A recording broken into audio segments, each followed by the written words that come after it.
Bonjour à tous, dans cette vidéo je vais vous présenter une réplique de chez GEG Armament, c'est la RP9, une réplique de la gamme Combat Machine, donc l'entrée de gamme de la marque. Alors cette réplique vous pourrez la trouver sur le site Boutique Airsoft Guns pour un petit peu moins de 200 €, et si vous avez des achats à faire sur ce site, eh bien n'oubliez pas qu'en utilisant ce code, eh bien vous pourrez bénéficier de 5% de réduction sur votre commande.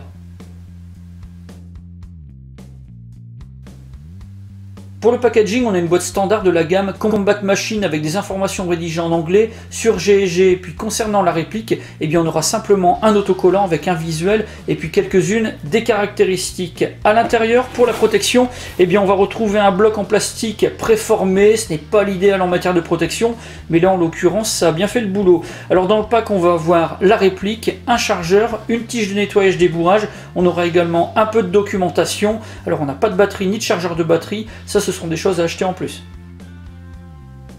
La RP9 c'est une réplique qui fait partie de la série Combat Machine, qui est l'entrée de gamme de chez GEG. On a des répliques avec un tarif très attractif et pourtant des performances qui sont vraiment très intéressantes. Alors cette réplique, c'est un AEG qui est fabriqué en métal et en nylon fibré, c'est disponible en noir et en Battleship Grey, et puis on a même eu une série limitée à 1000 exemplaires, la Black Orchid, donc là une réplique qui était de couleur noire avec des pièces roses. Alors pour le poids, on a 2 kg, pour les dimensions 50 cm cross replié, 59 cross déplié. La réplique elle est équipée d'un MOSFET et d'un ETU. On a un canon qui mesure 128 mm de long, c'est un diamètre 6,085 mm. La gearbox c'est une V2, le moteur c'est un Ifrit 25 000 RPM avec un axe long. On peut faire tourner cette réplique avec des batteries de type LiPo 7.4 ou 11.1, et puis on a un hop-up qui bien sûr est réglable. Comme documentation, on va trouver plusieurs choses. On va avoir en premier lieu un livret, c'est la notice. Alors c'est rédigé en plusieurs langues, dont le français. On va avoir pas mal de photos, pas mal d'explications, de schémas. C'est quelque chose qui est vraiment très bien fait. On va avoir également une étiquette de l'importateur. Et puis on va avoir aussi un petit poster. Donc c'est un catalogue. On va retrouver des photos de différents produits du fabricant. Et puis enfin, on va avoir cette étiquette avec un numéro à gratter. Ça permettra de pouvoir participer à un tirage au sort et éventuellement de gagner une réplique. La réplique est ultra compacte avec un look qui est vraiment très affirmé, très agressif. Là-dessus, on ne fait vraiment pas dans la demi-mesure. Et pour ce qui est des finitions, eh bien là, on a un boulot qui a vraiment été très bien fait de la part de GEG. Je n'ai pas remarqué de défaut particulier. Pour ce qui est des marquages, eh bien on va retrouver des choses qui sont peintes. On en a d'autres qui sont gravées à différents endroits de la réplique. On aura même un numéro de série qui va se trouver sur le côté gauche. La crosse est un modèle télescopique avec des barres latérales en acier. On a deux positions, pliées ou dépliées. On va avoir assez de longueur quand même pour pouvoir épauler de manière assez confortable. Alors on a le système de verrouillage qui se trouve juste en dessous, au milieu, et juste devant, eh bien, on va trouver un attache-sangle. Alors attention, c'est un attache-sangle qui est fabriqué en polymère, et donc si vous attachez directement un mousqueton en métal, en cas de torsion, ça pourrait casser. Donc pensez à fixer dessus une interface en paracorde, par exemple, pour donner un petit peu de flexibilité. On a une poignée qui est assez fine, c'est assez agréable, on a une bonne ergonomie, et puis sur le devant du puits de chargement, eh bien on va trouver des rainures, donc ça permettra d'améliorer le grip, donc suivant la position dont vous tenez votre réplique. Pour ce qui est du cache-flamme, eh bien on a une forme tout à fait particulière, c'est quelque chose qui a tendance à amplifier le son lorsqu'on tire. C'est un système anti-horaire qu'on pourra dévisser et remplacer par un cache-flamme différent ou un silencieux par exemple. Pour les manipulations, on va trouver le sélecteur de tir sur le côté gauche de la réplique. On a 3 positions, sécurité, coup par coup et rafale. Et puis on a la possibilité de régler un mode burst de 3 billes facilement et sans avoir besoin d'outillage particulier. Sur le dessus de la réplique, on va avoir le levier d'armement qui est ambidextre. Quand on va le tirer vers l'arrière, ça va ouvrir la fenêtre d'éjection. Alors on a la fausse culasse qui est maintenue à l'arrière uniquement si on maintient le levier tiré vers l'arrière. Ça va permettre d'accéder à la bague de réglage du système de hop-up. C'est un système qui est vraiment très bien conçu. Et puis sinon, eh bien, pour ce qui est des organes de visée, on va avoir des organes de visée de type flip-up qui sont amovibles. Alors les deux sont réglables, à l'avant uniquement en élévation et puis à l'arrière en dérive et en élévation. Pas besoin d'outils, on a des petites molettes qui permettent de faire tous les réglages. Et puis en ce qui concerne le bouton poussoir de la culasse et l'arrêtoir de culasse, eh bien ils sont factices, ils sont vraiment non fonctionnels.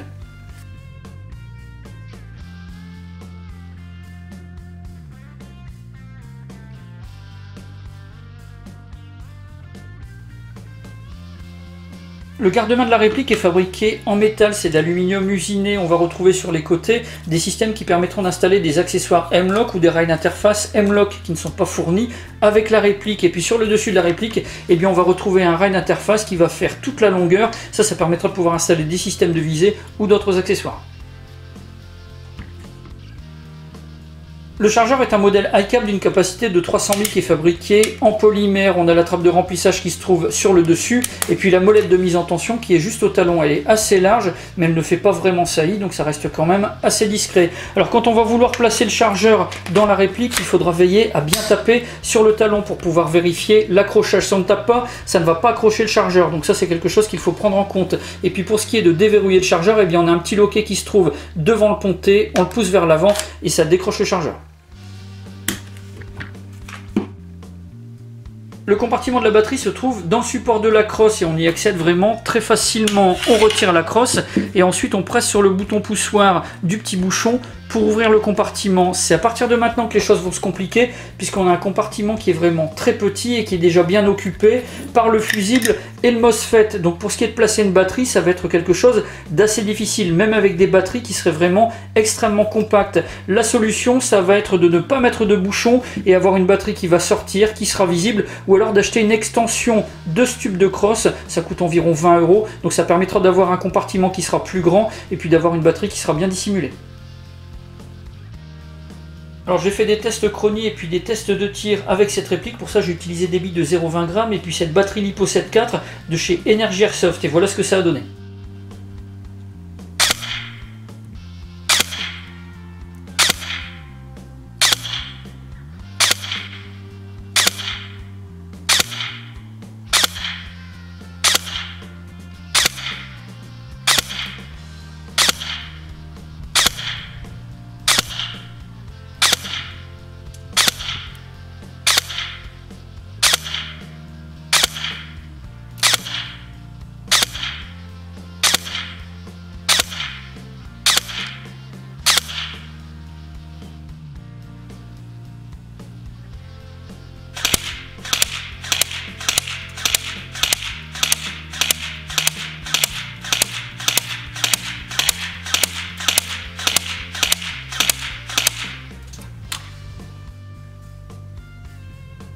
Comme vous l'avez vu, pour les tests chronie, eh bien, on a des vitesses relevées qui vont de 334 à 342,9 fps. Donc ça c'est vraiment impeccable. On va pouvoir se servir de la réplique vraiment très facilement en cours de partie. Et puis pour ce qui est des tests de tir, avec une réplique qui n'est pas réglée et pas rodée, eh bien, on a quand même des bons groupements. Tout est groupé dans un rectangle de 14 cm sur 13,9. J'ai simplement deux billes qui sont sorties sur le dessus à peine 1 ou 2 cm. Donc là on a une réplique qui est quand même très précise. Pour cette réplique de chez GEG, j'ai un avis qui est vraiment très positif. On a un look très original, des belles finitions, on a un très bon moteur, elle est équipée également d'un MOSFET et d'un ETU. Et puis en sortie de boîte, eh bien, elle a quand même de très belles performances, le tout pour un tarif vraiment très abordable. Donc tout ça, ça la rend vraiment très intéressante. Comme point négatif, ce qu'on va relever en premier lieu, bien c'est qu'on a un compartiment de batterie qui est vraiment trop court. Ça c'est vraiment problématique. Et puis sinon, en interne, on a un canon qui fait 128 mm. Pour une AEG, c'est quand même un petit peu court. Après, ça peut se remplacer vraiment très facilement. La réplique, elle se démonte sans difficulté. Donc on va pouvoir, même si on est un débutant, changer de canon et le remplacer pour un modèle bien plus performant. Et puis sinon, eh bien, du point de vue de la gearbox, c'est une V2 basique. On n'a pas de système de changement rapide de ressort. Ça va forcer, si on veut mettre les mains dans la mécanique, à vraiment faire un gros démontage. Ça, ce n'est pas forcément à la portée de tout le monde. Voilà pour la présentation de cette réplique de chez GEG, la RP9. Si vous avez des questions, bien c'est comme d'habitude, vous avez la partie commentaires et la boîte de réception. Et puis dans la description de la vidéo, je vous mets tous les liens qui pourraient vous être utiles. J'en ai maintenant terminé et je vous dis à bientôt pour d'autres vidéos.